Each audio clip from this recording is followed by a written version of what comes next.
Recently Uttar Pradesh से एक बड़ी न्यूज़ सामने निकल कर आ रही है, वह है 2 child policy in Uttar Pradesh. यह पॉलिसी लगभग तैयार हो चुकी है, बहुत जल्दी यह पॉलिसी लागू भी हो सकती है। यह प्रावधान उन लोगों के लिए बहुत ही सख्त हो सकते हैं जो 2 से अधिक बच्चे को पैदा करते हैं। अब 2 चाइल्ड पॉलिसी से क्या फ़ायदे हैं, क्या नुकसान होने वाला है और यह क्या बिल लागू हो सकती है और इसकी क्या ज़रूरी गाइडलाइंस हैं, उन सभी टॉपिक पर हम डिटेल डिस्कस करेंगे। तो बने रहिए वीडियो के अंत तक। उसके पहले यदि आप चैनल पर नए हैं तो प्लीज़ चैनल को सब्सक्राइब करें और साथ में बेल आइकन पर भी क्लिक करें ताकि किसी भी प्रकार की नोटिफिकेशन आप तक आसानी से पहुँच सके। आइए आपको दिखाते हैं 2011 का पॉपुलेशन क्राइसिस जो सेंसस बोर्ड के द्वारा तैयार किया गया है। यहाँ पर आप देख सकते हैं कि 2011 की जनगणना के अकॉर्डिंग भी उत्तर प्रदेश का पॉपुलेशन के मामले में नंबर 1 पर है। उस समय इसकी जनसंख्या लगभग 20 करोड़ के पास थी, लेकिन अब लगभग अगर बात की जाए तो 21 से 22 करोड़ जनसंख्या केवल उत्तर प्रदेश में होने का अनुमान लगाया जा रहा है।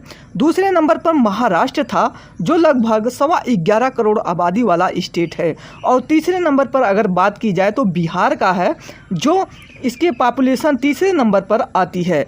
अगर इंक्रीजिंग रेट देखा जाए तो यूपी, बिहार, महाराष्ट्र इन्हीं 3 स्टेटों का सबसे ज़्यादा है। लेकिन बेसिकली अगर देखा जाए तो खासकर 2 स्टेट यूपी और बिहार 2 स्टेट ऐसे हैं जिनका पॉपुलेशन ग्रो रेट काफ़ी बढ़ गया है और इन्हीं सब बातों को ध्यान में रखते हुए यूपी गवर्नमेंट, बीजेपी गवर्नमेंट ने 2 चाइल्ड पॉलिसी का प्रावधान भी लाने जा रही है। अब देखते हैं कि ग्रोइंग पॉपुलेशन का इम्पैक्ट क्या होता है। इसके इम्पैक्ट की बात की जाए तो दूसरी तरफ यह बताया जा रहा है कि 2036 तक की सिर्फ कि इंक्रीजिंग रेट इतना जंप करेगा कि फिर भी पानी की कमी, जॉब की कमी, सुख सुविधाओं की कमी भी बढ़ जाएगी। खासकर ज़मीन की कमी काफ़ी हद तक बढ़ सकती है। फिर बताया जा रहा है कि यदि जनसंख्या का इंक्रीजिंग रेट इसी तरह बढ़ता रहा तो 2050 तक इंडिया का पॉपुलेशन बढ़कर 166 करोड़ हो सकती है और चाइना की जनसंख्या घटकर 136 करोड़ हो सकती है। दूसरी बात की जाए तो अगर इंडिया का पॉपुलेशन बढ़ती है तो उसमें सबसे बड़ा इम्पैक्ट यूपी और बिहार की पॉपुलेशन का होगा, क्योंकि जिस प्रकार से यूपी और बिहार की फर्टिलिटी रेट इंक्रीज हो रहा है उससे इंडिया की पॉपुलेशन पर बहुत बड़ा असर पड़ेगा। अब बात करें फर्टिलिटी रेट होता क्या है तो यह नीति आयोग की वेबसाइट पर फर्टिलिटी रेट का डाटा दिया गया है, जिसमें शायद आप अच्छे से समझ सकेंगे।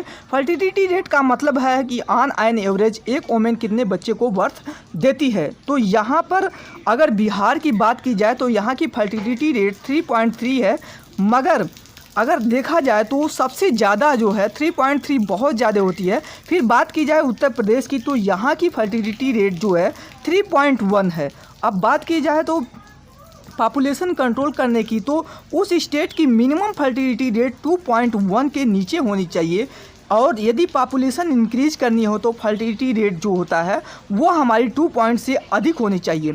अब इससे क्या प्रॉफिट है और क्या डिमेरिट्स हैं उन पर हम देखते हैं कि इसका प्रॉफिट है, इस प्रकार की पॉलिसी को स्वीकार करने वाले बीपीएल श्रेणी के माता पिता को विशेष तौर पर प्रमोशन करने का प्रस्ताव रखा गया है।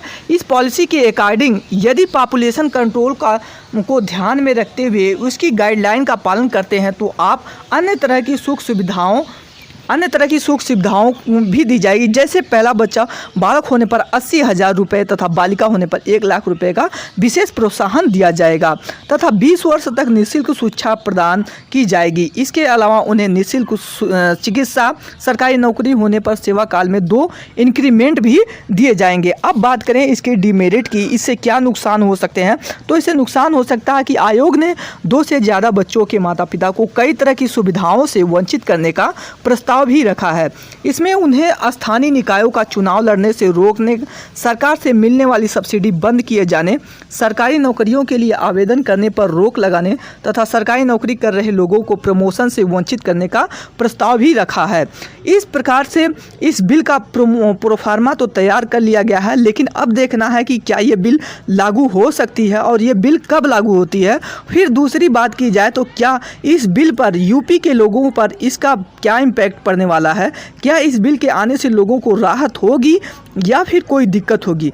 ये जानकारी यदि अच्छी लगी हो तो प्लीज़ चैनल को सब्सक्राइब करना और साथ में बेल आइकन पर भी क्लिक करना ताकि हर वीडियो की नोटिफिकेशन आप तक आसानी से पहुंच सके। Thanks for watching the video.